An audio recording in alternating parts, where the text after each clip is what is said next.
أنا هحلم ومش من حق حد يصحيني. عادل إمام قالها من وسط شوارع البلد، وأنا بقولها من جوه مبنى شكله عادي بس صوته أعلى من الزحام. اسمه سنترال رمسيس. في 26 شارع رمسيس واقف مبنى لونه باهت زي ذكرى قديمة، بس جواه في صوت كلنا عدينا منه وإحنا مش عارفين. يوم 11 مارس 1932 جلالة الملك فؤاد دخل بنفسه دار التليفون الأوتوماتيكي وشال في إيده تليفون ماركة إريكسون، السماعة فضة والقرص سويد الصنع. وقتها الحكومة وزعت كتيب يعلم الناس إزاي يلفوا قرص التليفون. سنترال رمسيس مش سنترال، دي عمارة شايلة بلد على سلك رفيع.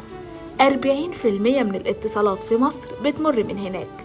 في 7 يوليو 2025 الدنيا صحيت على دخان. سنترال رمسيس بيولع، النت قطع، الموبايل سكت، الناس رجعت تتكلم بعيونها مش برسايلها. سنترال رمسيس اتحرق بس السلك لسه حي، والمبنى اللي لسه واقف بيقولك حلمك له كبل بس قلبك هو الباور سبلاي.